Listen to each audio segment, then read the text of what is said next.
The Bitchspot Report. Welcome to the Bitchspot Report, the conservative atheist podcast that's not afraid to tell the truth, the whole truth, and nothing but the truth. Every week, your hosts, Cephas and Mike, will take on the latest religious and political news and examine the world around us from a distinctly conservative and skeptical perspective. Join us now for this episode of the Bitchspot Report. Welcome to episode 30 of the Bitchspot Report Podcast, the conservative atheist podcast that isn't afraid to knock down the credulous and steal their lunch money. I'm Cephas, and with me as always is Mike, and we're going to take on the news of the day and point out the insanity of the world around us from a distinctly conservative perspective. So how you doing this week, Mike? Doing pretty good. Been a kind of a rough week. I had 2 days of training to learn about, refinery stuff. Let's put it that way. I don't want to bore the audience with hot work permits and all that kind of crap. Yeah, I know. I go through that stuff. I actually run some of those. So it's like, I hate doing these, but you know. Yeah. You gotta do it. Do it. I mean, it's nice. I would say most of them actually enjoyed what they were doing. I was able to stay awake. There was a couple guys though that, oh man, I was trying to keep my eyes open, and they just weren't very good presenters. Let's put it that way. Yeah, I can certainly understand that. Yeah. You know, I hate the ones where they just go, well, we're going to send you everybody for like a 1 or 2 day seminar, and you just sit at these desks or sit behind these tables, and the people are just so dry and boring, and they're like doing PowerPoint presentations, and you're just going, shut up and let me sleep or something. Yeah. Or let us take a break. Yeah.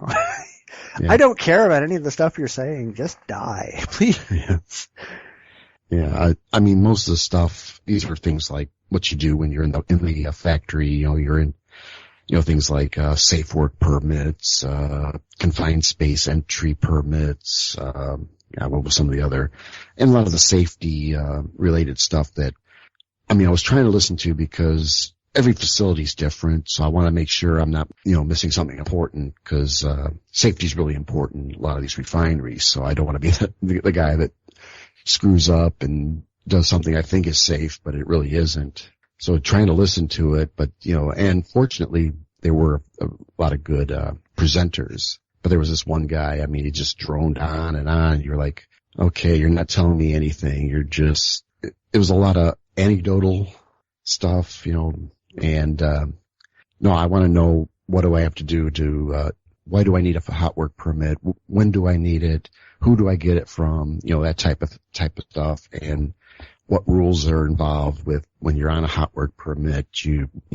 When do you have to stop, or, things like that, important things. And, but he just kept going on about, this happened on the, okay, that's fine. I mean, once in a while, but he seemed to, rely on that kind of heavily.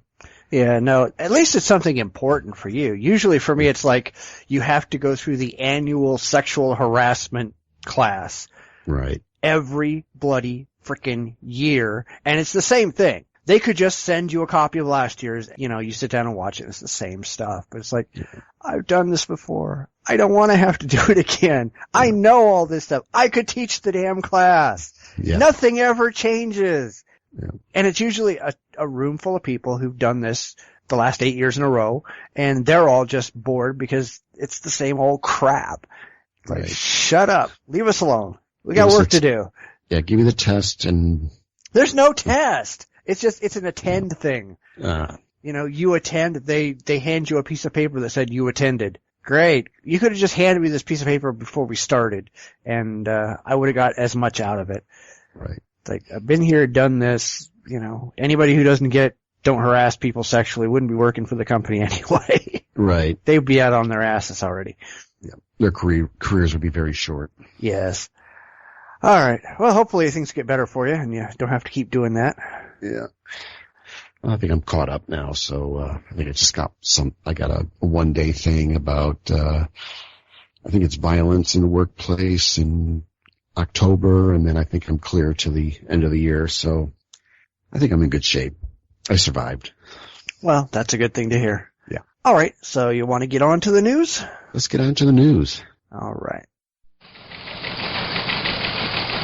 And now the news.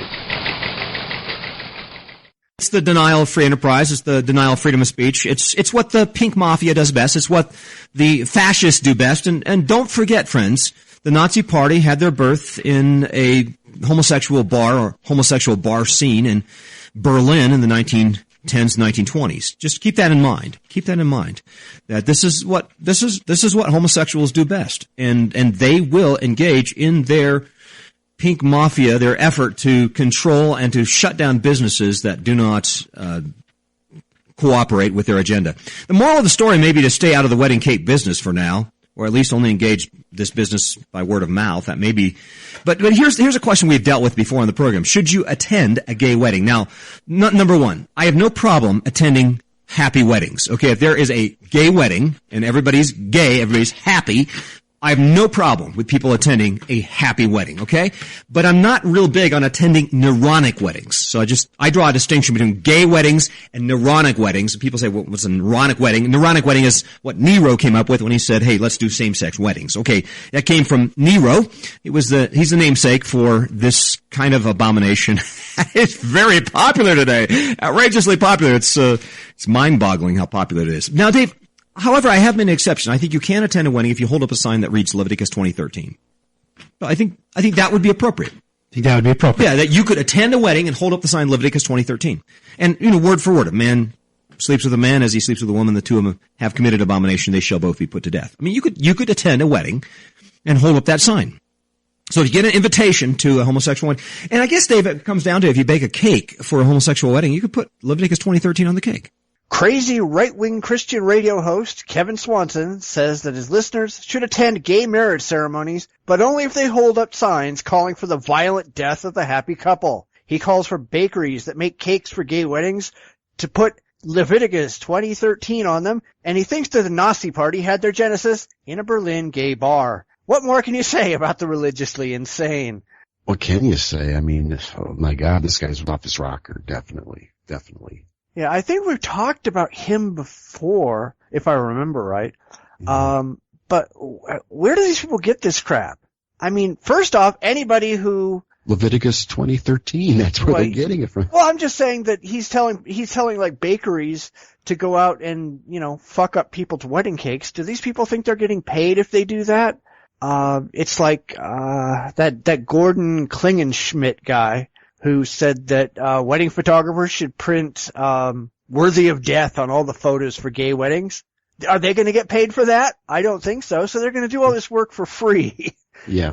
Honestly, I mean, I can never understand why would you want to do things like this, be violent, vandalize. I mean, this is what it is. This guy's telling him to vandalize cakes and stuff like that. It serves no purpose. I mean, it actually makes you look worse than the people you're against, Yeah, well, it just makes them look like a bunch of dicks, which, granted, that's what they are. Right. If this guy really, really thought this strongly about gay people getting married, if he thought that they should die, why doesn't he advocate people showing up at gay wedding ceremonies with guns and just say, shoot everybody? I mean, come on, if that's what you honestly believe, why don't you show up and do it yourself? Because they're a bunch of chicken shits. Yeah. Well, yeah. What's the guy, he got, and this is from the conspiracy side, and, these nutters out of, Idaho, Montana, the Aryan Nation types, and there was a guy who, he promoted, racial violence, and, a couple of his followers did just that. I forget if it was a dragging, like one of those draggings in Texas was part of it. I think it was Butler. Was it William Butler, Aryan Nations? He's kind of like a preacher. I mean, he's like an Ayatollah of these crazy people. And, the Southern Poverty Law Center was able to link him to that his speech was, led to this, these killings, so, he's probably believing that he can hide behind this rhetoric, kill gays, vandalize their wedding cakes, protest their weddings, do whatever, thinking that he's safe. But, it's hate speech, and, he's gonna get caught at some point. It's a very good chance if one of these someone starts believing him and decide to do this, I think he's going to be in a lot of trouble. But right now he's just happily, hiding behind his pulpit and, ranting and raving how evil all this stuff is, and it's going to catch up to him. I know this type of talk, it's going to catch up with him. Yeah, well, I mean, my thing is, even if he did manage to convince bakeries or wedding photographers or whoever to do all this really crappy stuff, well, first off, I hope that anybody who's crazy enough to do this realizes that they're going to get sued out of existence because they have a contract with these people. And they can't just sit down and say, well, my religious views allow me to violate my contract with these couples. You can't do that. You're dead. You're going to be completely bankrupt. They're going to take your house. They're going to take everything that you have, and you're just going to be gone. Your religious beliefs are not, they don't protect you from that. Right.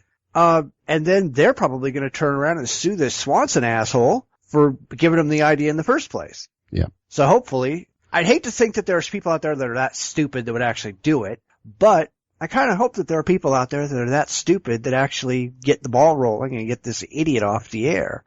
Yeah. But, I don't know where this guy is out of. I know there are a number of different real wingnut religious crazies, that are broadcasting out there, but I don't know. Maybe they can put him out of business, his station out of business, all the rest of that. And yeah. I don't want to be censoring people, but there are some people who are just too stupid to be on the air. Yeah.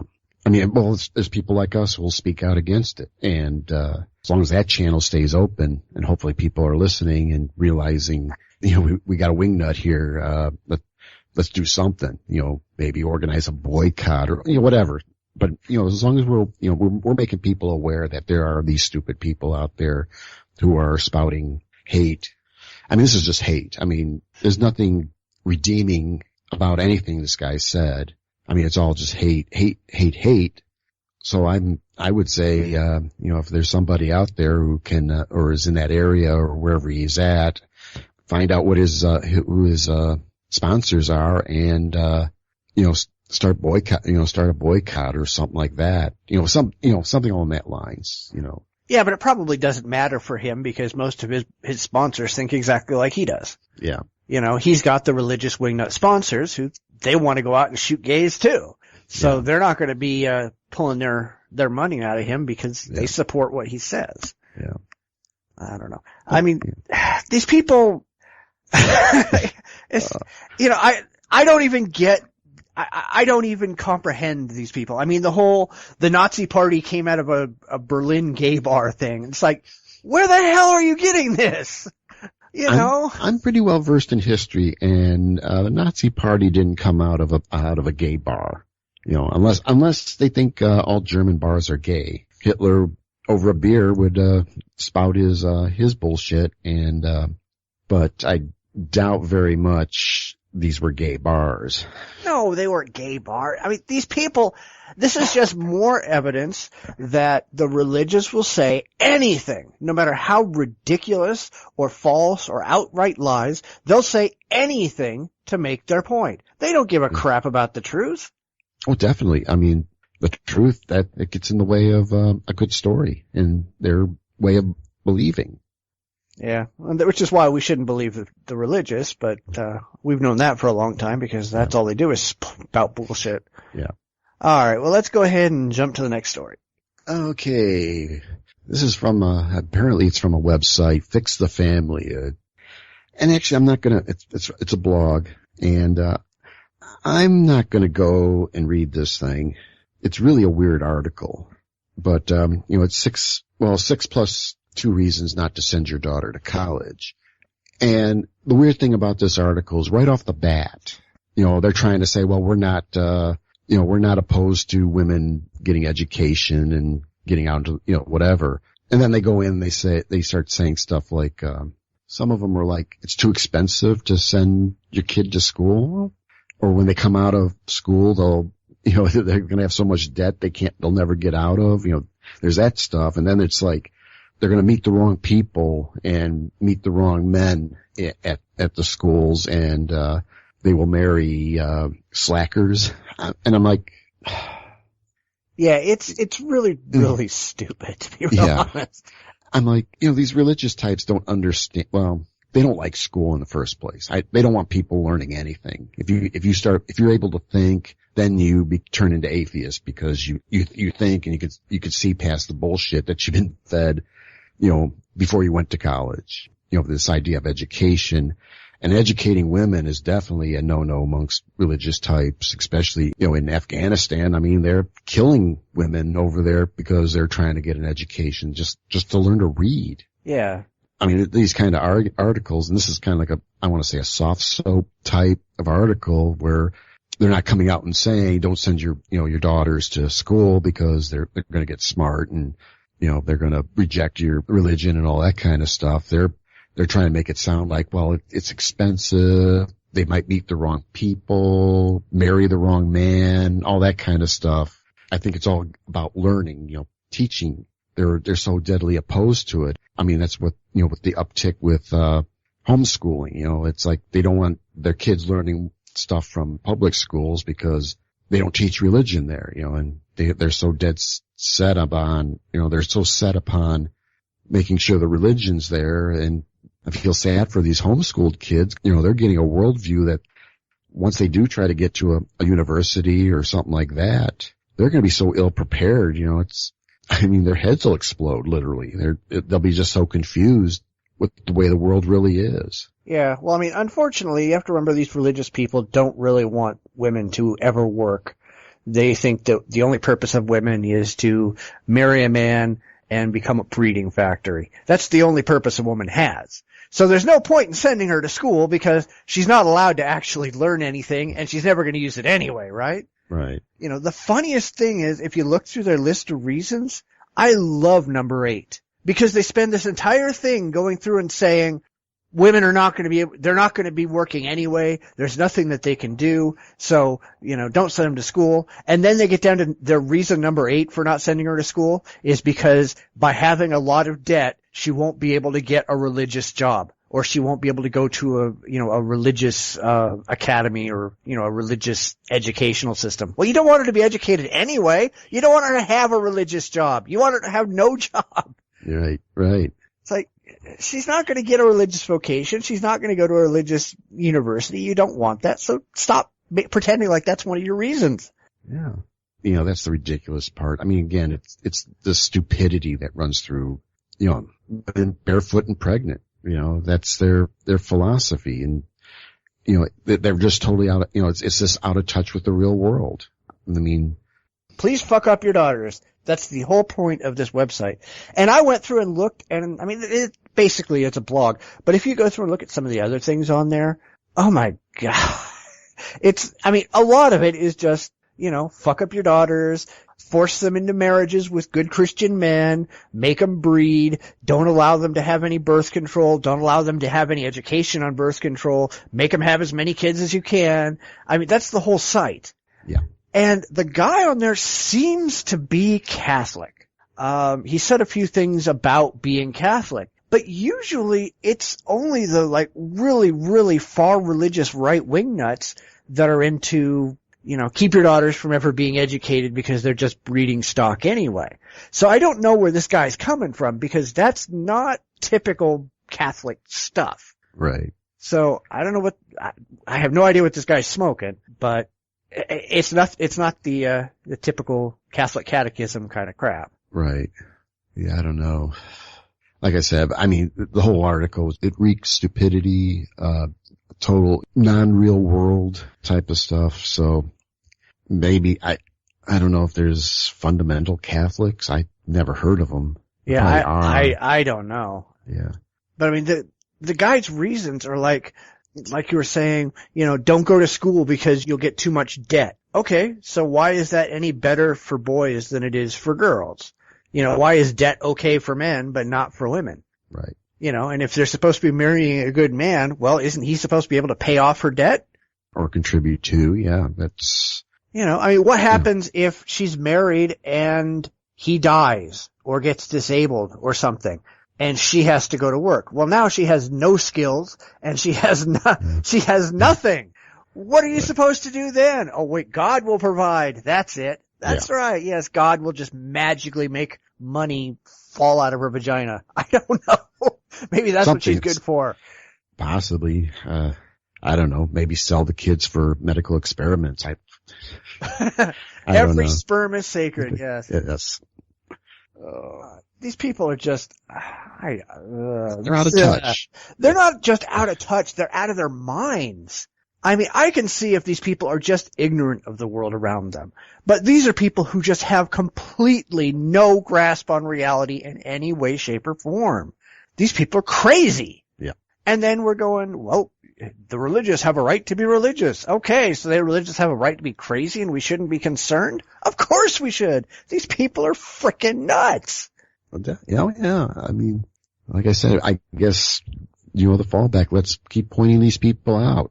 I mean, this is just the craziness. I mean, I don't think religion has to be like this. I mean, personally, do you have to destroy everybody's life? I mean, destroy your kid's life, destroy your neighbor's life, whatever. This, with the stupidity, I mean, I think a lot of people should just start realizing maybe if we can convince enough that, believing in a God it's not going to help you. I mean, I know some of these people who believe that. I mean, I think I saw on a Dr. Phil accidentally, a guy that he believed God was going to give him a good job. So, he was living in a tent in his in-laws' backyard, cause he couldn't afford a house.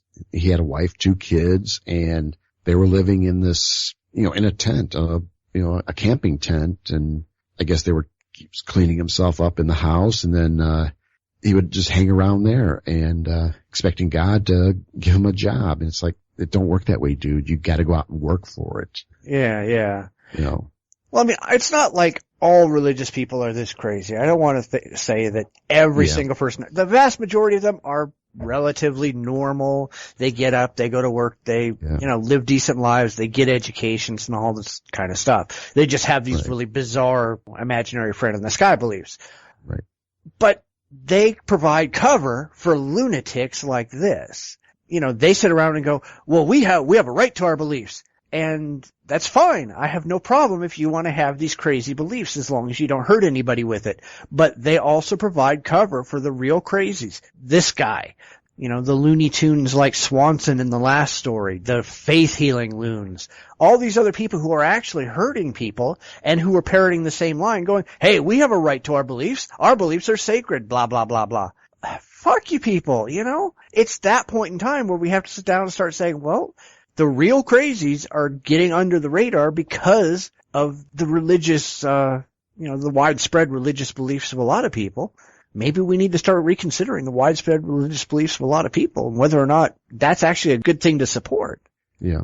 Or at least try to convince them that these loonies are really, they're making your religion look bad. And maybe it's time that, the congregation's saying, hey, we don't condone this, whatever they gotta do to say, enough is enough. You're a nutcase. Swanson, you're a nutcase. We don't believe anything that you say. Find a different religion. We don't want you you're not part of what we believe in. Well, that's a little hard to do.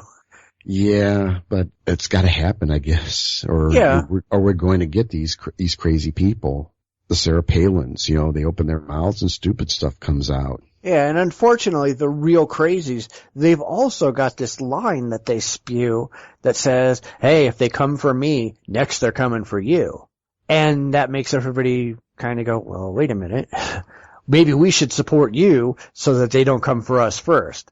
Well, no, that's kind of stupid. Nobody's coming for the religious people. As much as some of us would like them to. I mean, like I said, most religious people don't really buy into their religions. It's just, some weird crap that they believe because they were indoctrinated into it and they don't really take it seriously.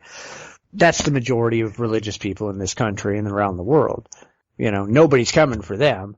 But, for the people who are out there killing people and lighting people on fire and killing their kids and acid in the face stuff, all that, that crazy.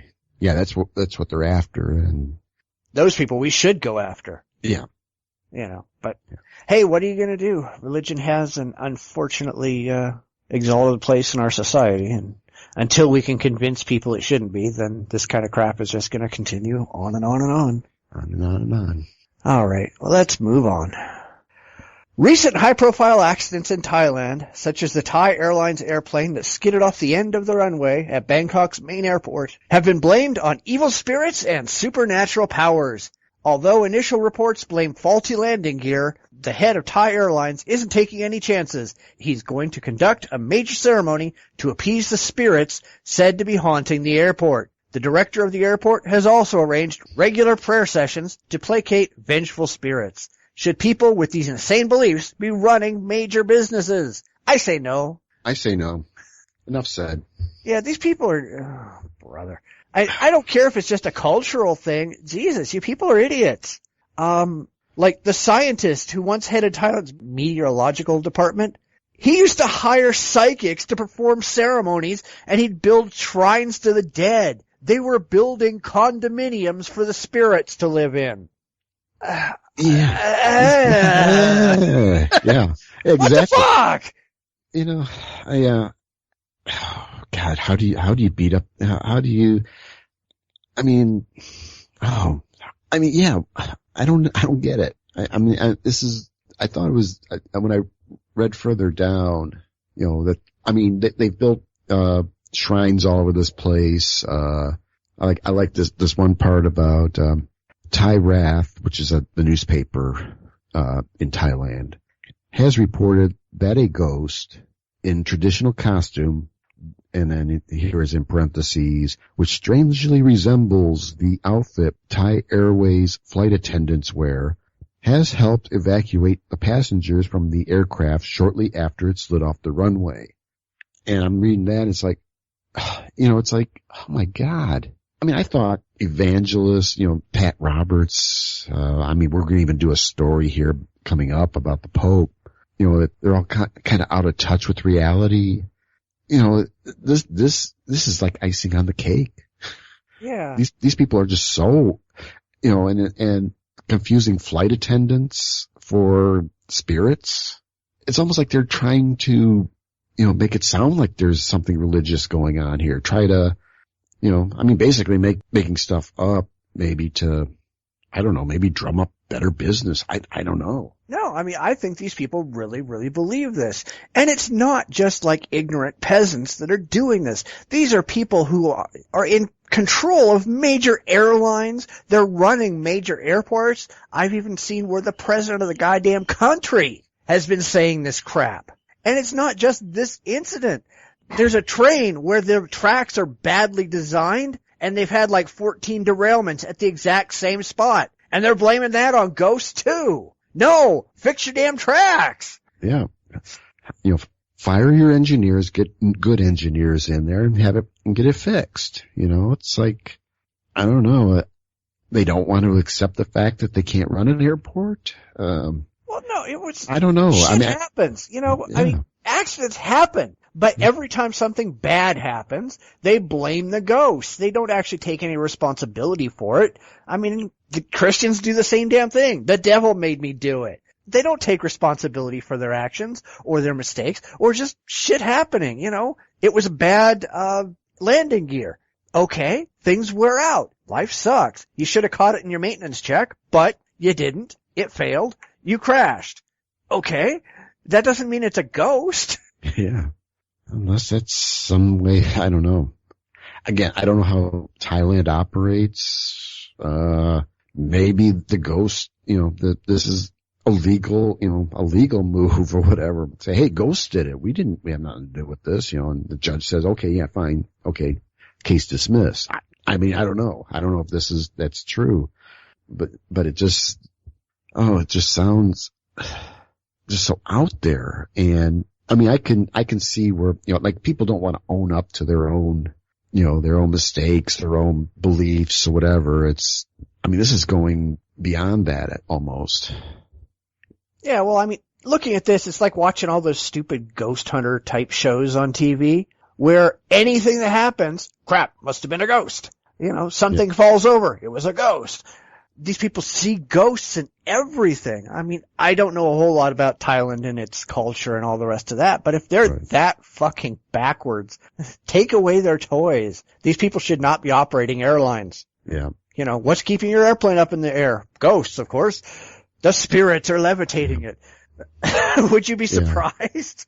Actually, no. After doing all these shows and the stuff that people do believe, I mean, it's like, okay, you know, I mean, that wouldn't surprise me that they believe that whatever flying creature, dragon or whatever, invisible dragons puts the airplane in the air. You know, it's, you know. Yeah, I mean, these people are, anybody who believes that kind of stuff, and I know there's way too many in this country too, but anybody who believes like that, I mean, they're just children. They need help. Yes. They need an education. You know, and unfortunately, I know pretty much all of Asia is like that, where they all believe in spirits of your ancestors and all that kind of crap, and they've always got shrines and temples to the dead and all that other nonsense. But it's just nonsense. The dead are the dead. They're gone. Leave them alone. And, well, I can't really do anything because they're gone. But, you know, stop being idiots and join the modern world.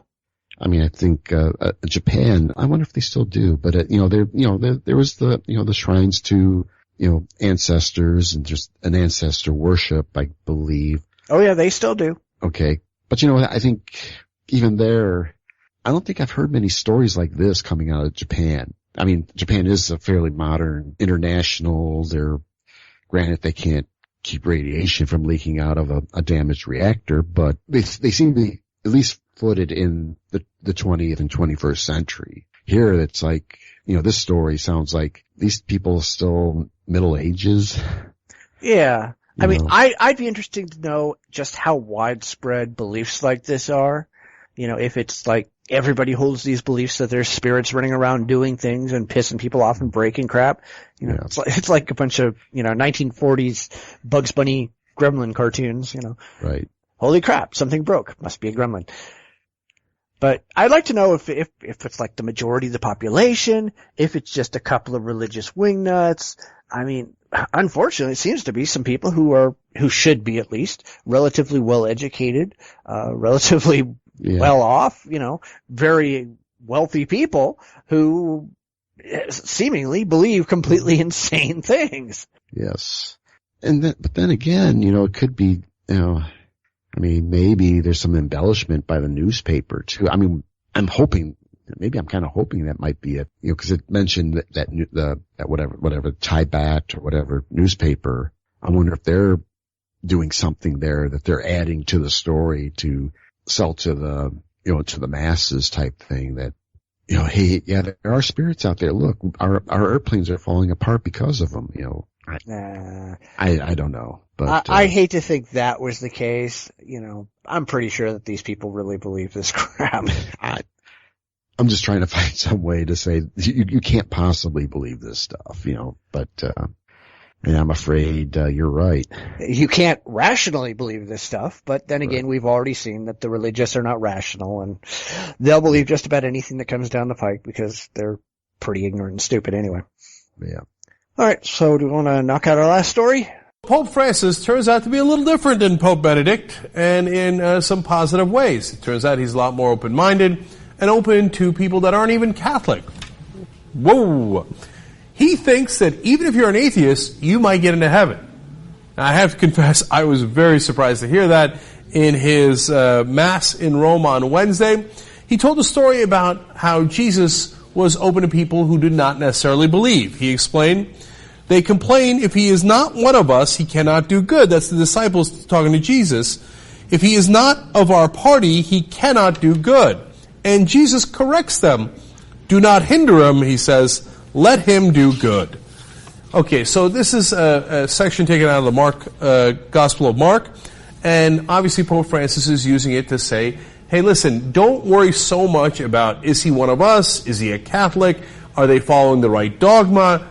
If they do good works, they can get into heaven even if they're not a Catholic. Now, that's amazing for the Pope to say, and really encouraging, actually. Then he goes further, and he says, quote, the Lord has redeemed all of us, with the blood of Christ. All of us, not just Catholics, everyone. Father, the atheists, even the atheists, everyone. We must meet one another doing good. But I don't believe, Father, I am an atheist. But do good, we will meet one another there. Referring to heaven. Our last story from the Washington Post on Faith blog, I believe. Analysis, Pope Francis' outreach to atheists, not as controversial as it seems. This is more like a follow-up to, I think we've done this story before, but apparently Francis has issued another thing that Pope Francis assures atheists, you don't have to believe in God to go to heaven. Then, of course, the associated backlash to that story, and that seems to be coming out of, it looks like it's coming out of either the United States or the UK, London-based journal The Tablet, Robert Minkins. Francis is still a conservative, but what is this all about? Is him seeking to have more meaningful dialogue with the world. David Brody, the Christian Broadcast Network, tweeted, "Say what? Catholics, please explain this. Evangelicals are not kosher with this." Yeah, but evangelicals think Catholics are going to hell anyway, so who cares? Yeah. Well, I'm kind of wondering here. Evangelicals are not kosher. I thought they didn't like. I don't think they do kosher, do they? Probably. I don't know. That just, that caught my eye. Let's put it that way. Yeah. Well, we've gone through this before. We've talked about him saying, you don't have to be religious to go to heaven. And then he's got a lot of people behind him going, yes you do, yes you do. He didn't really mean that. And he keeps saying these things over and over that don't meet up with, typical Vatican beliefs. Yeah. And I don't know if that's because he's just trying to shake up the church. Obviously he's trying to reach a larger audience because Catholicism is just falling apart worldwide. We already know that. Yeah. And he doesn't really seem to be that worried about playing by Vatican rules. He's just going to do his own thing, which is why I kind of think he's going to end up dead one of these days. But that is what it is. Yeah. I mean, I don't know, but he's been speaking out, and more power to him. It just seems like there's the people behind the Pope, they've got lead feet. They don't want to change. And Francis, he's wanting to change things, and it's like, who knows who's going to end up toes curled up. Yeah. Well, I had a recent debate over this. Catholics think that he's doing fine, and it's just going to take him some time to overcome the alternate opinions of the church. I don't think so. The church has always been very hesitant to change, and he's basically throwing things out there that are 180 degrees from anything any pope before him would have said. He said gay marriage isn't necessarily a bad thing, the homosexuality isn't necessarily a bad thing, and then he's playing this thing, and I love how they phrase it, that an atheist can go to heaven if they, quote unquote, act like God exists. I don't know any atheists that acts like God exists. Do you? Not too many. How do you define acting like God exists? Most atheists are adamantly, we have no evidence that God exists, therefore we do not believe God exists. Is this just some kind of wiggle word that they're going to say, well, he acted like God existed, even though he said no? Probably. I haven't, I wouldn't be surprised if they're mixing agnostics in with atheists and those that don't really adhere to they have a religious inklings, but never pursued it, and kind of lumping all us together as one big group, just calling them all atheists because they don't really believe in their God. Let's put it that way. They don't believe in any God. Yeah, I don't believe in any God, and agnostics, they kind of think there's a God, but they want to believe that there's a God, but and they're kind of happy with the idea of they're okay with it. So again, mixing that, I have a feeling a lot of times, at least from the religious side, they don't understand what an atheist is, what an agnostic is. Well, they don't care. And they don't care, but they like to, if you don't believe in God or you don't believe in their God, you're an atheist. To evangelical, Islam's not those who believe in Muhammad and Allah, they don't believe in God. They believe in the whatever, so it's that kind of mentality, they don't understand what these terms are, why I call myself an atheist, because I just don't believe there's anything, God related. And, there are some that think that there might be a God, but, it's not the,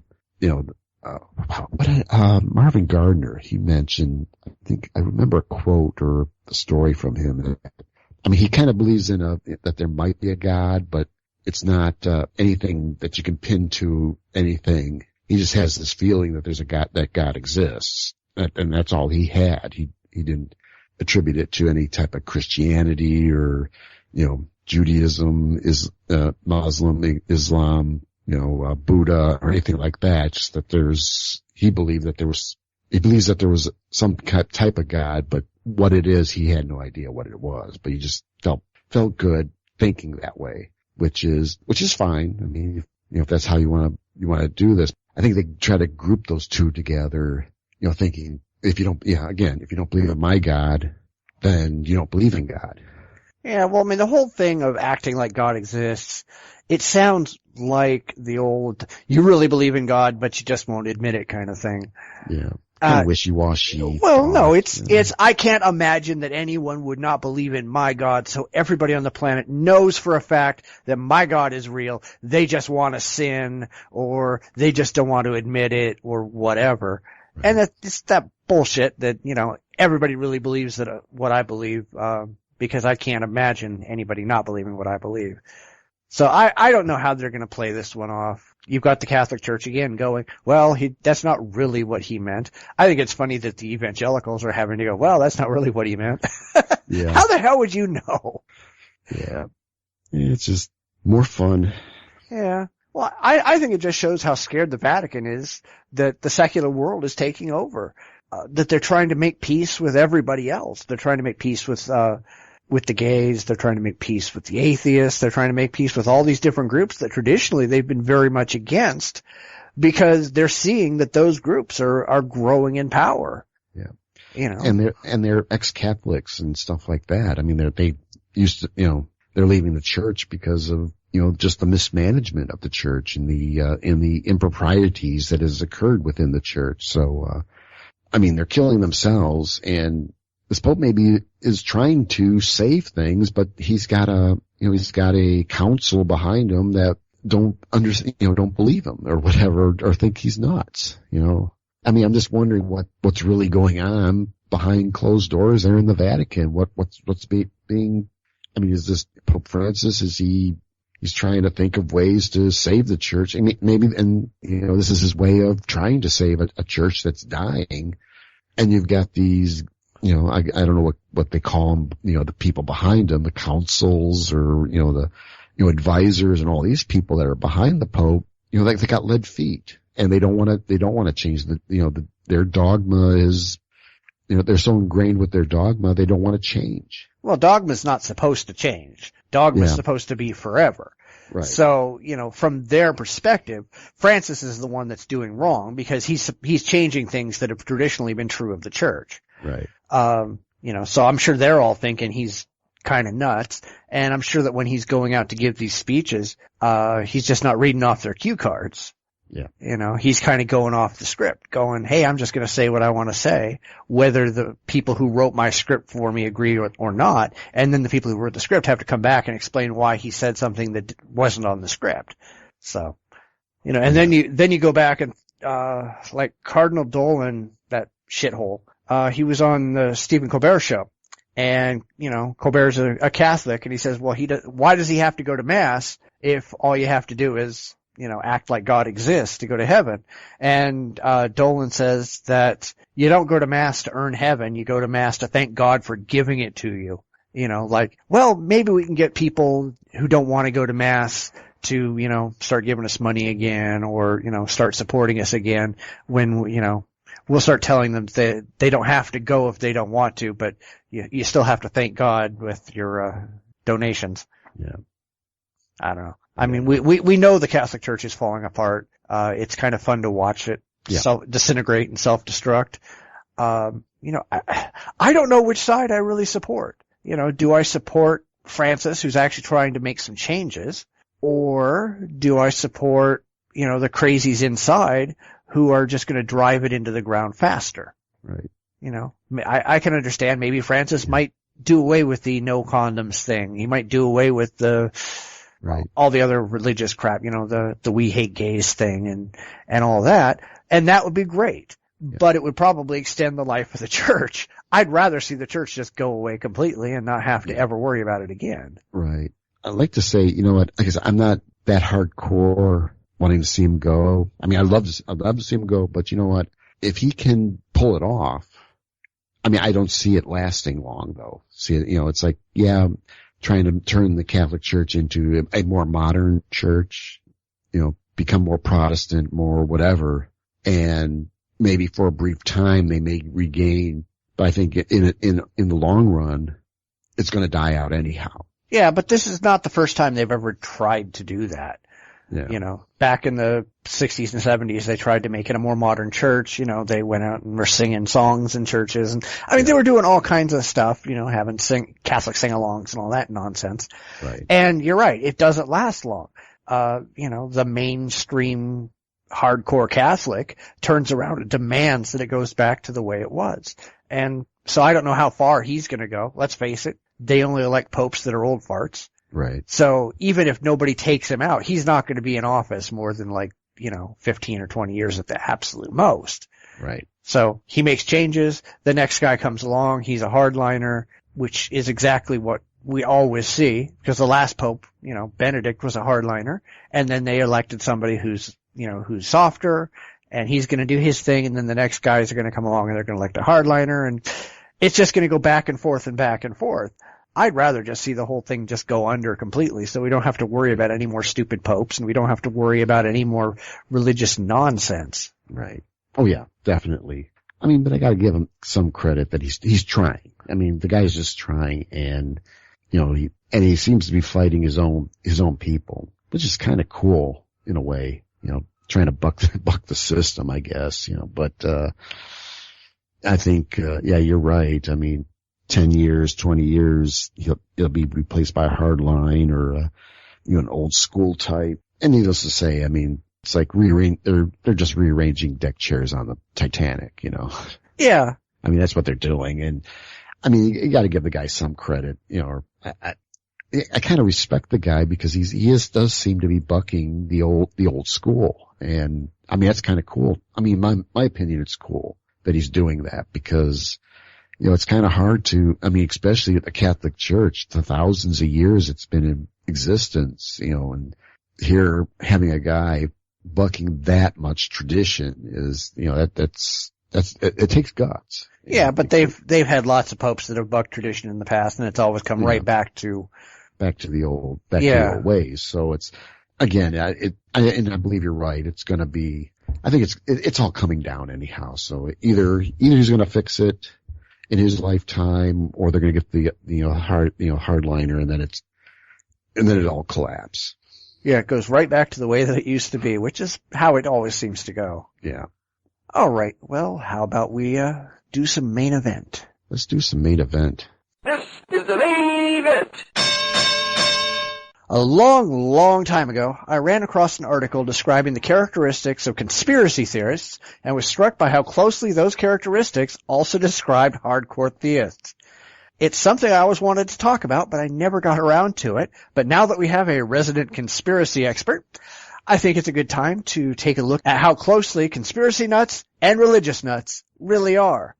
Now, I went looking for the original list that I had found, and I couldn't find it. But I found one that was sort of similar. And that's up in our show notes, and you can take a look at that.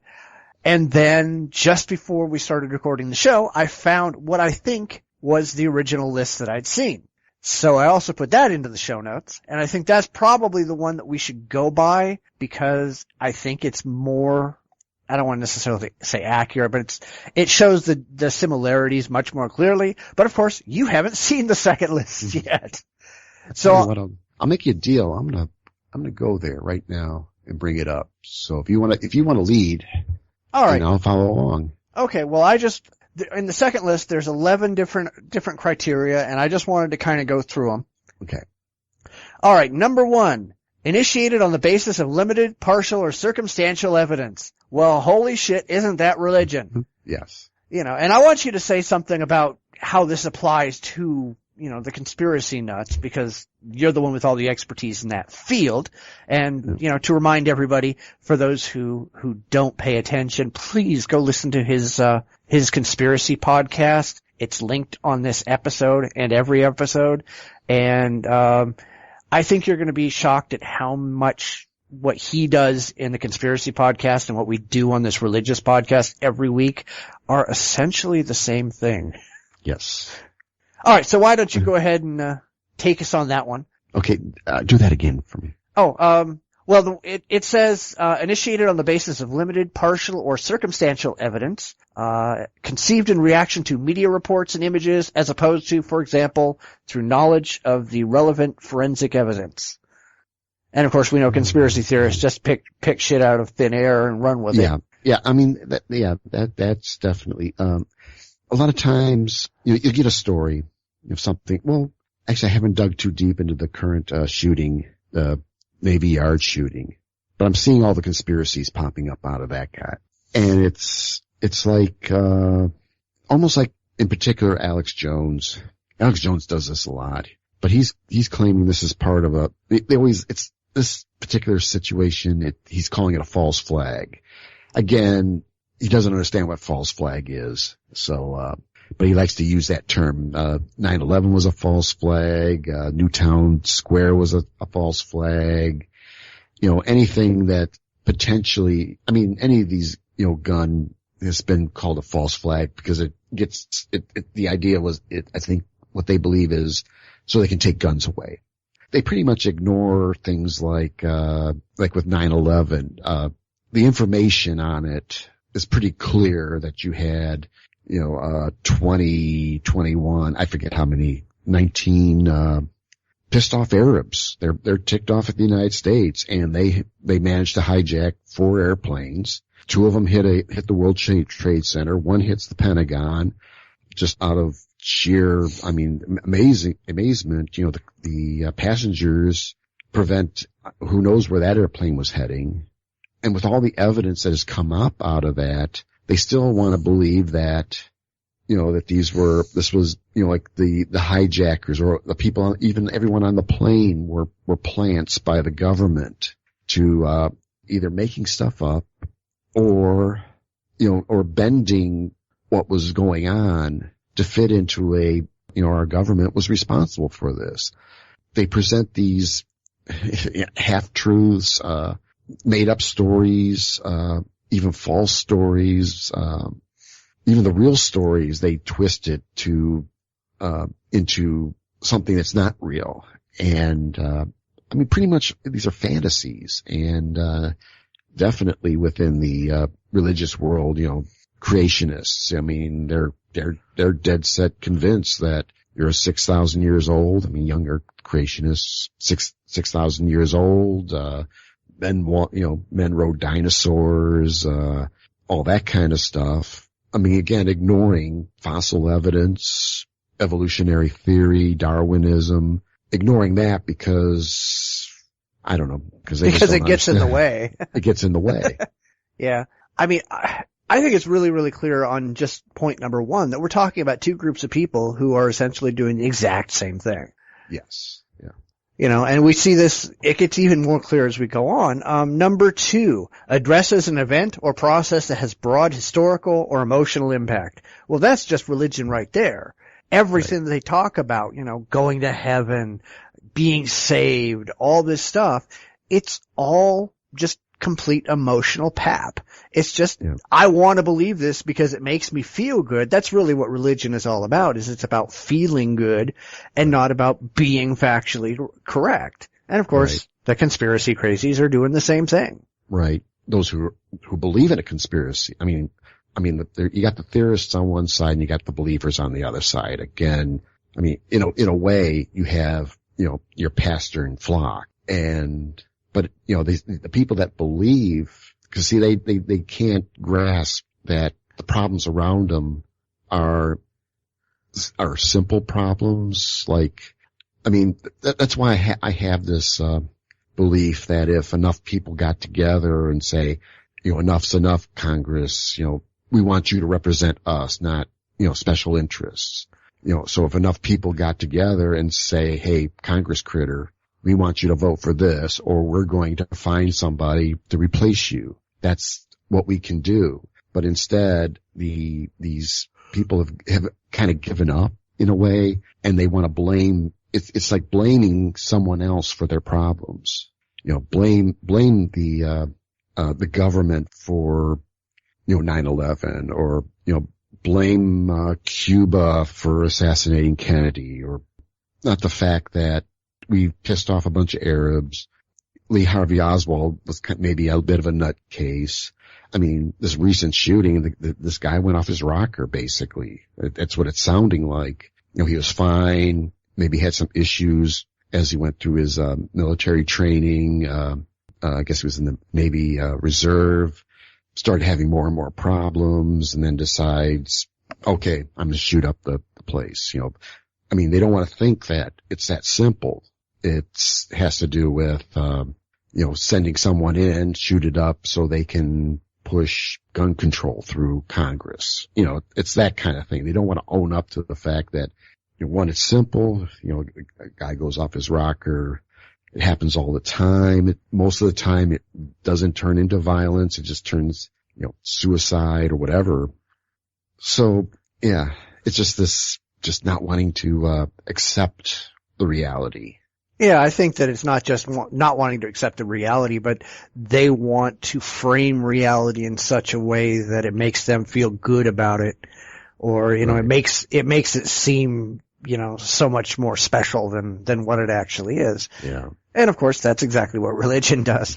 Right. I mean, somebody has a traffic accident, and instead of just, you had an accident, the ambulance came, took you away, the doctors put you back together, and that was that. They've got to go, well, no, God saved me and the angels and all this other nonsense, because, it's all about emotional feel-good nonsense. It's not right. about, how reality actually is, because reality is actually not that much fun. Yeah.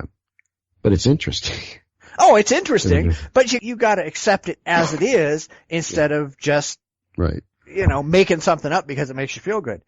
All right, number 3, reduces morally complex social phenomena to simple, immoral actions, which is all that the religious do. It's all sin. Everything that happens is because of sin. 9/11 happened because of the gays. That kind of stuff is ridiculously common. Yes.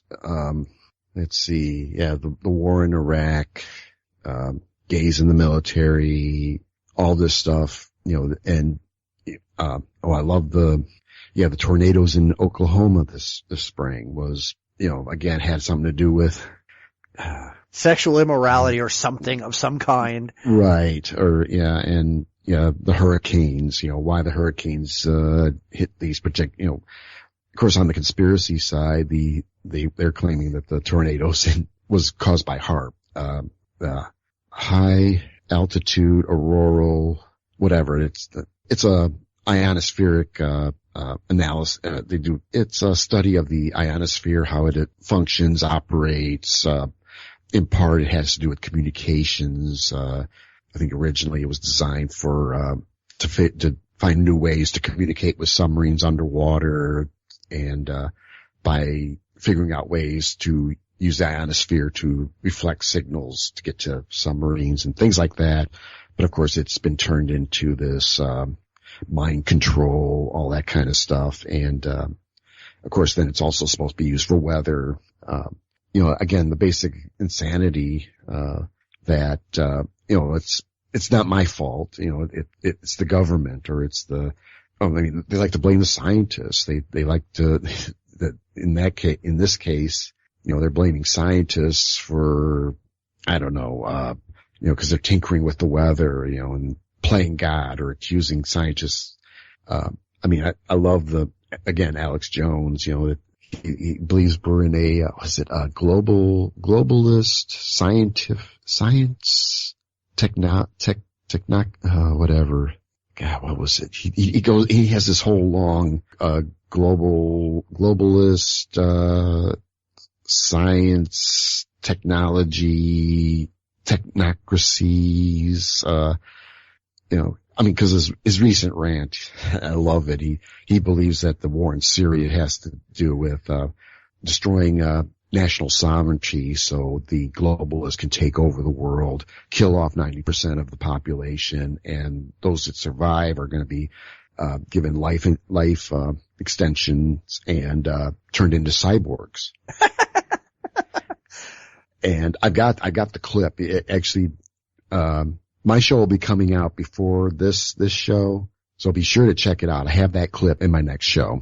But that really sounds amazingly similar to what you see from the religious, Yeah. You're going to have the apocalypse where most of humanity is going to be wiped out, and those that survive are going to rise up and be vastly improved and go to heaven and and have eternal life. Right. It's the same conspiracy. Yeah. Well, the RFID chips, and barcodes. I mean, I love this story, that, there were some,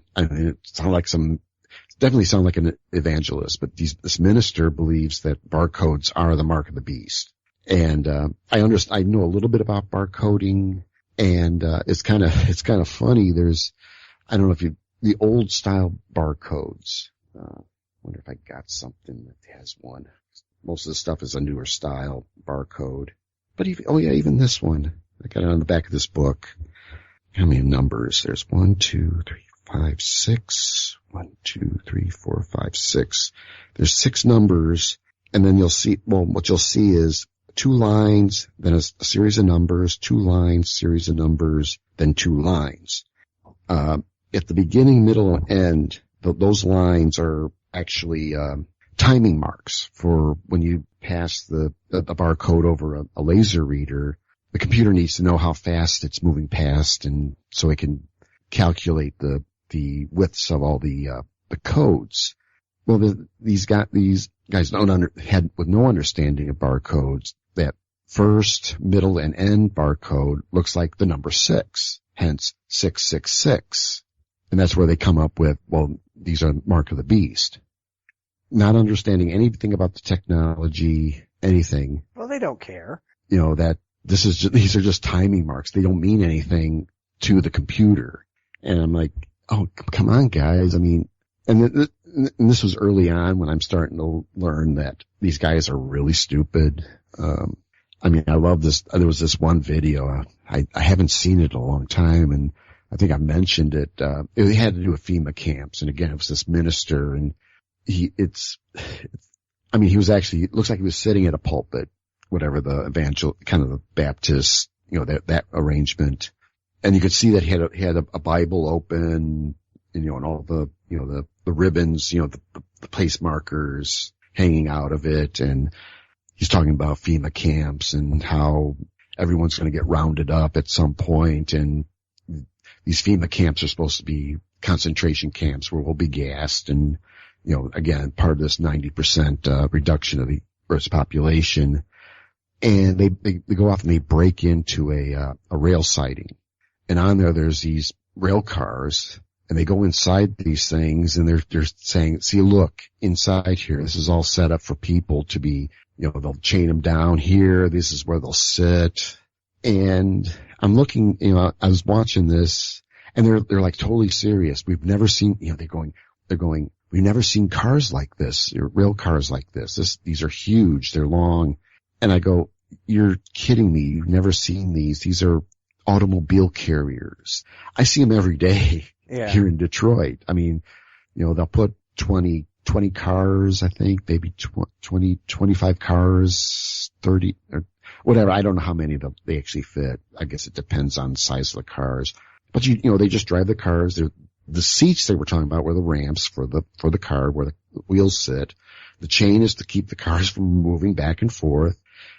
And it's like, oh my God, these people are stupid. They have no clue to what they're looking at. And then they're telling people who's watching this thing, who probably may not have seen this, and now they believe that these are cars for sending people to concentration camps. I'm like, oh my God. You know, this was one of those where I feel my brain wanting to, escape, you know, or my head's about ready to explode. How stupid what I'm seeing here. And he's going on and on about, you know, the buildings and, you know, it looks like a brand new HVAC unit put in, but he thinks they're the burners for the ovens that we're going to be stuffed into. And I'm like, oh my God, you know, dude. Yeah, but you got to remember that this is the exact same kind of crap that we see from the religious. You know, going back to the whole RFID thing, you know, they've been saying that the mark of the beast has been out there for a long time. They just can't decide on exactly what it is. They used to think it was like your social security number. Right. Now they're going, oh, it's either a chip or you're going to have a tattoo on your hand to identify you, or you're going to have some kind of thing implanted, and it's all just the mark of the beast. Well, guys, there is no fucking mark of the beast. You guys are looking for something that isn't there because you believe in a book that is Bronze Age mythology. You know, it's time to grow the hell up. Yeah. All right, well, let's go ahead and move on, and we're going to be doing this all day. Yes. I don't remember where we left off. 4 and 5 are very similar, so I'll just skip 4 if we didn't do it. Allot superhuman talents or resources to conspirators. Now, this is very common among conspiracy theorists, but it's very common among theists, too, where they think that, you know, the devil is out there with superhuman powers and superhuman abilities to do all these evil, horrible things, like create tornadoes and hurricanes and crash planes and do all that kind of stuff. But there's no evidence that any of this stuff actually exists. And of course, like I said, with conspiracy theorists, they're, you know, the Illuminati and all those guys. The Bilderbergs. The Bilderbergs.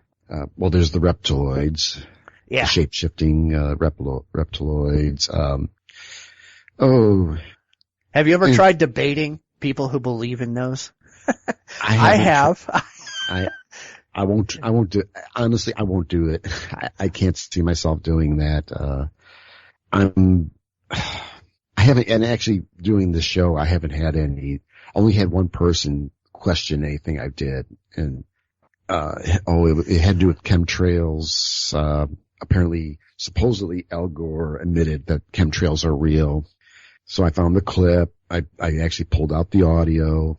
It's in my, chemtrails show where, Al Gore says, and he says exactly this, that there are some scientists who wants to seed the atmosphere with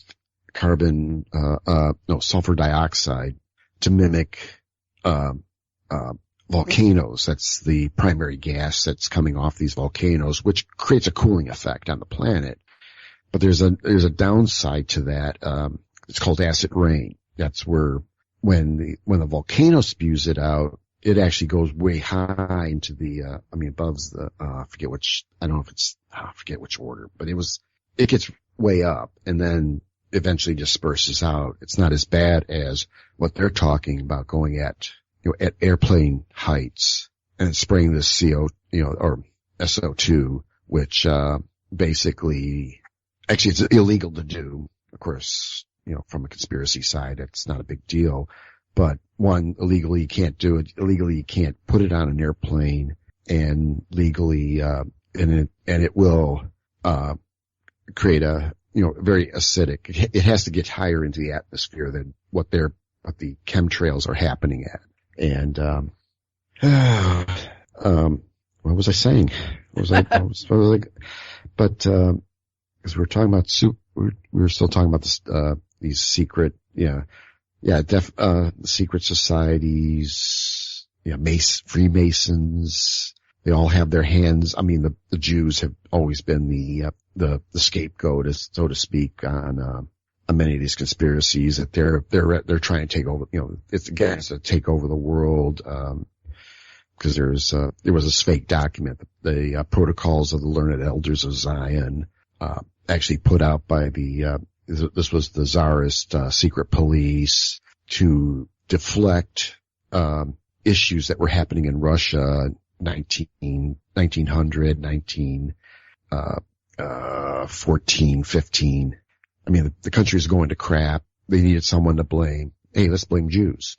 That was their attitude. And, of course once that got out into general public, cause it was created in Russia, but it was sent to, apparently it got printed in France and then it started working its way back to Russia. The writer had actually he kind of loosely copied it was a play. I think it was, I forget the name.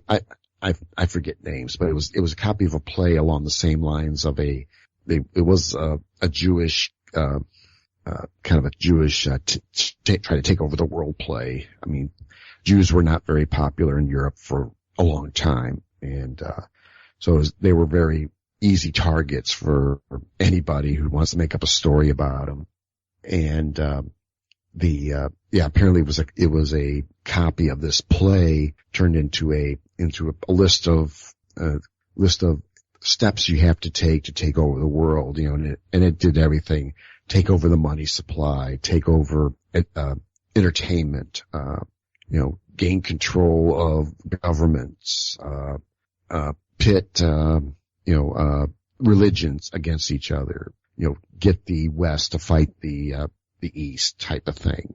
Of course, when both sides tire themselves out after fighting, then the Jews can rise up and take over the world. It's all that kind of, and they're trying to, it's kind of like a mix of, like a lot of these are, based on, the Christian religions and they believe that Jews were the killer of Christ. And, so they played upon that. And, so there's that religious component going on within the conspiracy side. And I mean, there's definitely those who they believe that the Holocaust never happened.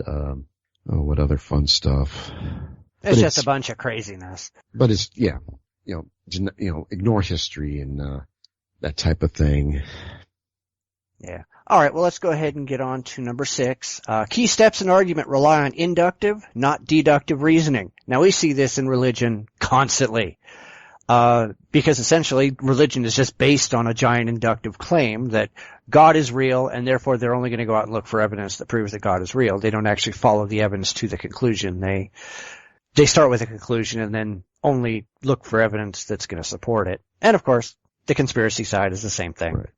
Exactly. And I've seen the actually when I was I'm doing a JFK series now. And it's interesting that, part of the issues that the people that believe that there was a conspiracy to kill Kennedy is that when the Warren Commission report came out, that they made the claim that they fit the evidence to a pre-described narrative. I've been actually reading the Warren Commission report, and actually I get totally the opposite. They actually start from the beginning, and they were working back. They know that, they determined the bullets came from behind. They went through, it came from behind and above. There was evidence of someone in the book depository building, maybe the 5th or 6th floor. They go up there, they find the gun and the shells. Get the gun, they find out that it was bought by A. Heidel, which turns out to be a alias of Lee Harvey Oswald.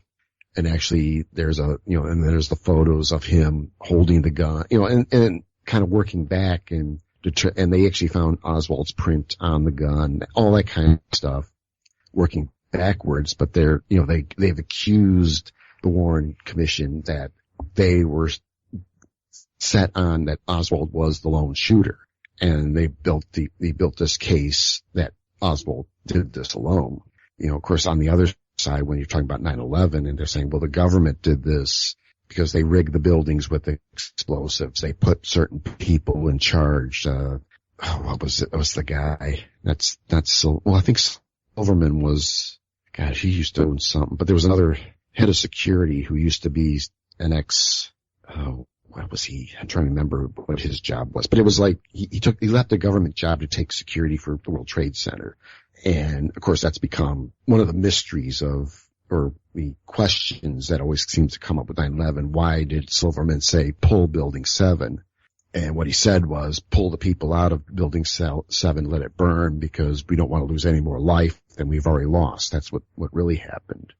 But of course, they're trying to fit into the idea that it was the government that brought the buildings down. So, okay, so let's forget about that. This is what he actually said, Silverman, make it sound like he said, pull the building. Yeah.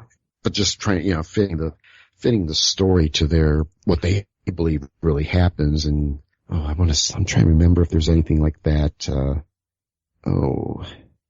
trying to remember if there's anything like that on the UFO side. I haven't really delved that too deep, but there's, again, there is the, Zechariah Sitchin has, that guy, he's a work. He self-taught himself ancient Sumerian and translated a bunch of documents, and he's convinced that, the planet Venus once was part of Jupiter, and it was spun off of Jupiter, nicked Mars, and as it passed by, it drew all the life off of Mars, and then it passed by Earth and deposited all that life on the Earth, and then settled into an orbit, which is now Venus. Sure. And I'm like, okay. And well, of course, when the experts look at what his translations, and he goes, this doesn't say that, dude. So Sitchin pretty much made up a story that this is what happened. He was kind of right but he was like totally everything else. He didn't understand, I'm not much of a grammarian, so, but it had to do with, Sumerian grammar, and he was screwing it up really bad. But, again, he made up a story to fit this weird, theory, hypothesis. And I know, exposing, pseudo-astronomy, Stuart Robbins does a really nice job explaining why that doesn't work. Yeah. And why Sitchin's full of shit. Yeah, well, most of them they're all full of shit. But yeah. It doesn't matter if you're a conspiracy theorist or a theist, you're all full of shit. All full of shit. All right, number 7, exhibits well-established logical and methodological fallacies. Well, that's really clear in religion. The most common fallacy in religion is the fallacy from ignorance. Where they just can't understand why this thing doesn't work the way they want it to, so they find some way or make a claim that they're right and everybody else is wrong. You've got the appeals to common sense where, well, it just seems this way to me, and, common sense should tell you that this, that, and the other thing is true, and we all know common sense isn't all that common to begin with. And of course you can do the same thing in the conspiracy side too. Yeah, definitely. There's not much to go, real detail. That's exactly it. Any fallacy, it's all, once you start picking things apart, they use, in conspiracy side, it's a lot of, from authority or lack of authority fallacies. Of course, probably one of the favorite ones though of conspiracy theorists is the, ad hominem. They like their ad hominem attacks where, don't attack the message, attack the person giving it to you.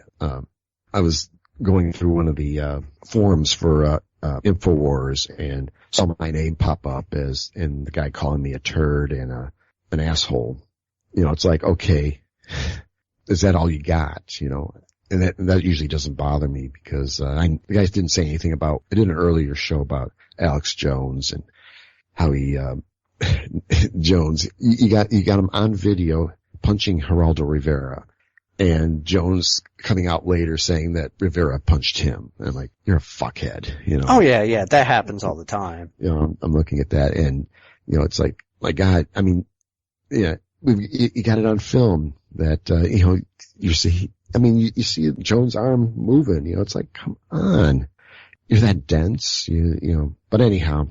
The fallacy from authority or lack of authority. I don't know, so I'm going to ask that's why I'm asking the question type things. You see that a lot with Joe Rogan does that a lot with the moon landing hoax.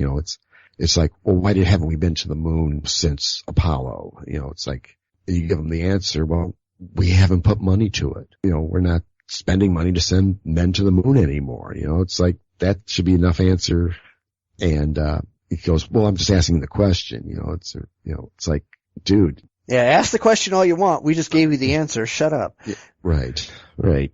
Asking the question again and again doesn't get you any better answers. Right. And that's what he does. I mean, he keeps asking those same questions and, I'm just asking a question, why haven't we been to the moon? Like, why can't we see this? Or because he doesn't understand it, and it's like you give him an explanation, but you know what? He'll go on to the next talk show and he'll do the same crap over and over again, Yeah, actually that plays into the next one that we want to talk about. And I'm going to group a couple together because they're sort of in the same area. But number 9 is upheld by persons with demonstrably false conceptions of relevant science. That kind of describes all of them. Yes. You've got the creationists who don't have a clue about evolution. They don't have a clue about biology. You got the flood crazies who don't have a clue about like hydrology or any of the other relevant sciences. These people just don't understand what they're talking about, so they just make shit up. Right. And the same thing is, of course, true of your side, where these people don't really understand, like you were talking about with Rogan, he doesn't understand, how to go to the moon or anything like that, so he just makes some shit up. Right. I mean, yeah, again, with going to the moon, I mean, many of those have been very easily explained, how they were able to get the capsule in orbit, get it to the moon without being irradiated. Just simple things about how the cameras work. Basic photography, why there's no stars on the pictures from the moon. It's just so much light being reflected from the moon. If you try to get the stars in there, you'd be oversaturated with white. You wouldn't see anything other than stars. You won't see what's going on in front of you. They don't understand the science, like with the 9/11 and the nanothermite, which, they're throwing around this term nanothermite. I don't know what the nanothermite is. It's supposed to be some type of military grade thermite. And I've seen thermite in action. Actually, in electrical construction, thermite's used quite a bit, where they use it for grounding to weld copper, copper grounding wires, like some of your larger buildings, where they'll run a loop of wire around the building, then they'll tie from that loop to building steel. Ground rods will be attached, and they'll put this little mold around the wire and the ground rod or whatever connections are. You put the thermite in there, you hit it with a little sparker, and it just burns, and next thing you know, you have an exothermic weld. I mean, that's what it's used for mostly. But these guys are like, oh yeah, they used it to cut the steel on the World Trade Center. That's why it collapsed the way it did. And it's like, well, no, because there's a lot more prep you need to do to make that happen. You can't just wrap or cover with thermite, or apparently this nanothermite burns hotter or something, like whatever it was. It's magic. Yes. And it's like, but dude, and even National Geographic did a demonstration of thermite. They put it on a piece of steel, and all it did was splatter around and went nuts. The way conspiracy people think it was done. I think they said something about using clay to create a little shelf, and then they put thermite on there, and then of course it all gets set off at one time. And, but again, the thermite would just splatter around it. I mean, it looks like, maybe, like firework. Yeah. That type of thing. So it did nothing. It just made a nasty burn mark on the steel. It didn't even touch, any of the steel bar that they had there.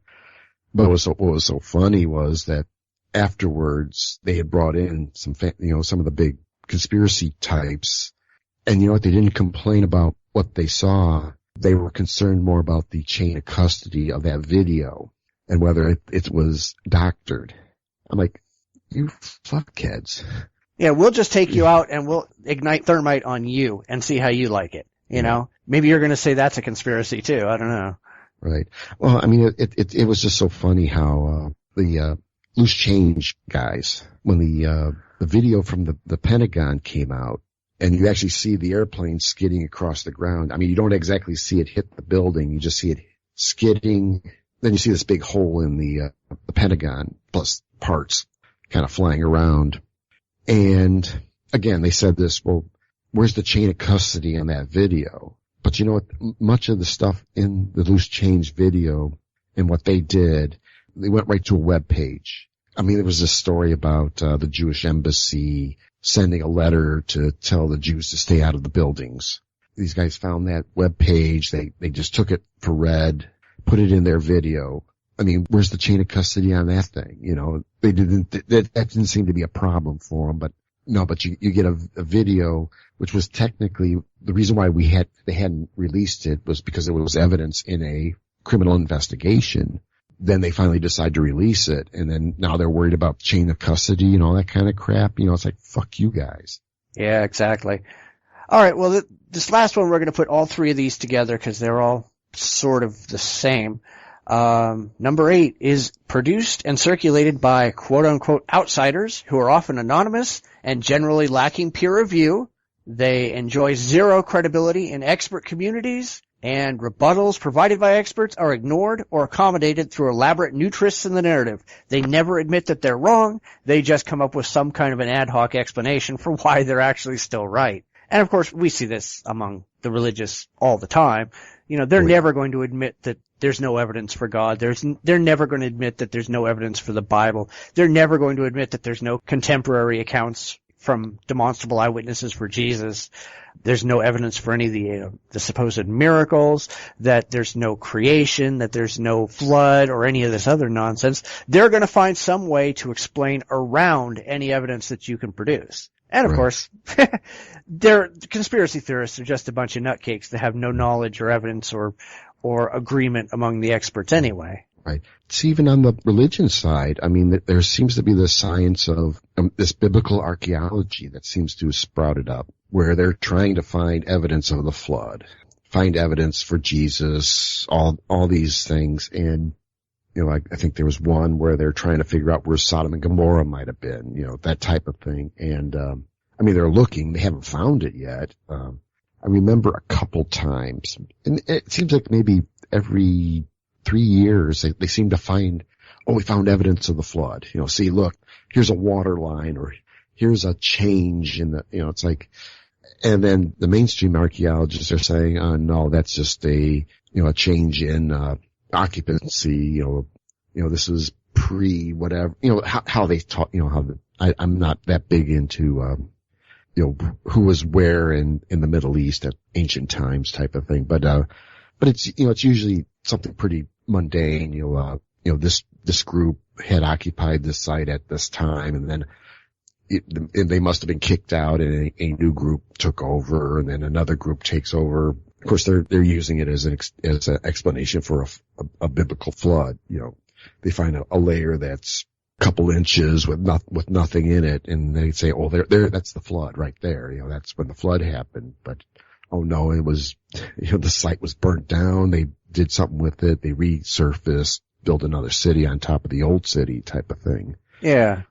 And that seems to come up every 2 or 3 years. They find something to, you know, they find a Noah's Ark. They find evidence of a flood. But see, there are some serious problems with the way biblical archaeology used to be done. Back in the early 1900s, you used to have people going out into the Holy Land who would just dig around in the sand until they found something, and then instead of just looking at what they found, they would pull out their handy-dandy Bible and look up what they found, because as far as they were concerned, everything in the Bible was true, and everything could be found there. And that's just not the way that it actually works. Even Biblical Archaeology Review has said a lot of that early biblical archaeology is just completely unfounded. And we've found that as real archaeologists have gone back and looked, who've actually done real science at those sites, that those sites are often, although not always, often not what they were claimed to be. And that's why we need to take all of biblical archaeology, especially the stuff that's been done earlier than the last maybe couple of decades, all of it needs to be taken with a grain of salt.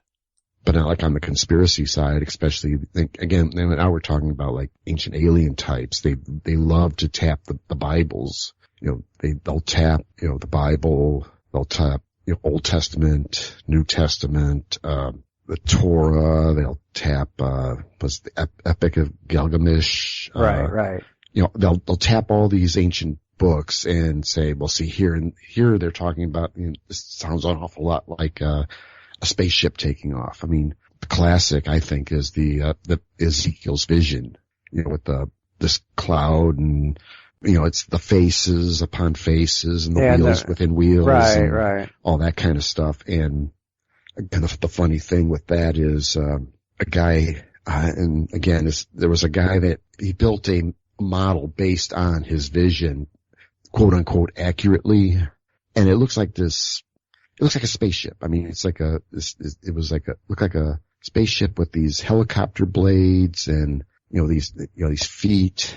And I go, well, where's the lions? Where's the human face? Where's the wheel on wheels? I don't see any of that in this model.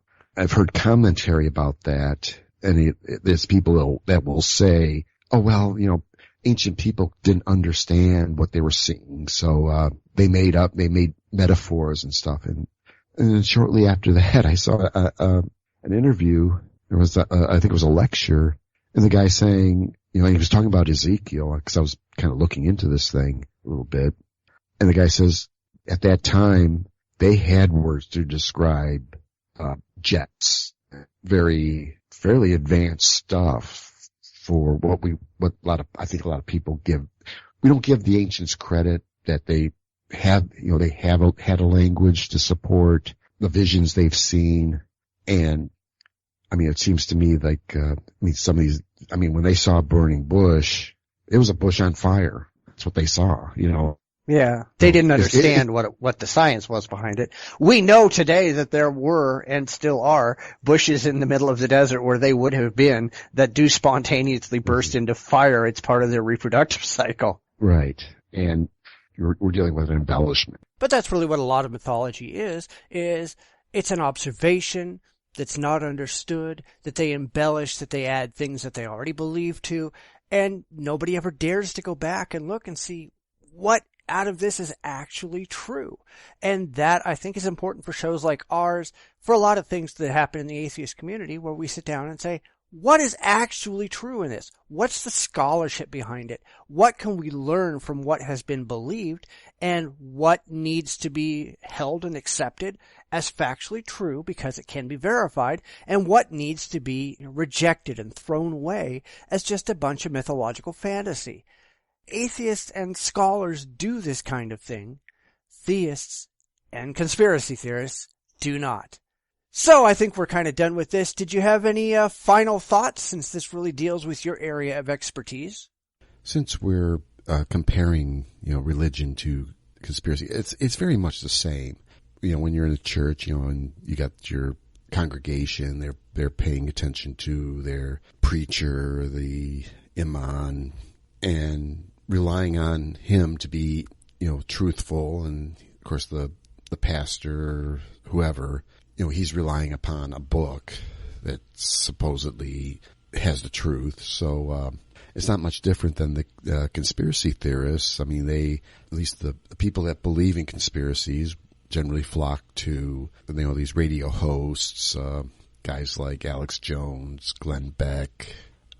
There's George Norrie of Coast to Coast AM, believing that these guys are being honest and truthful. And of course, again, the Alex Jones types, they believe what has been told them by apparently much smarter people than them, usually derived from, these are usually guys that have written books or done quote unquote research. So there's really not much difference between the two. They're those who take in whether it be your, the congregation or the listeners, they're taking in this kind of a fake make-believe, whether it's coming from a Bible or coming from a conspiracy theorist's latest book. But it's the globalists that are here running my life. That's why they're my front and center problem. Because they're the biggest, most organized, sophisticated, eugenics-based, scientific dictatorship, transhumanists at the top, that plan the extinction of almost everybody and a new species to rise up of humans merged with machines. That's their religion, and no one's discussing that.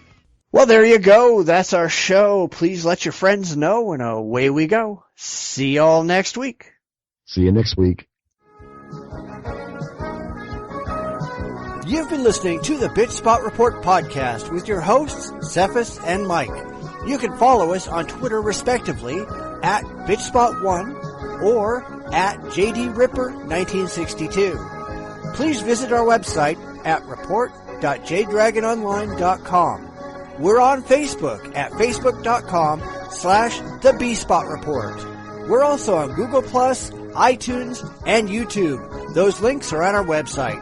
We'd love to hear from you. You can reach us via email at report@jdragononline.com. Comments, ideas, and suggestions are always welcome. We'll be back next week with another fun and fact-filled episode. Please tune in again.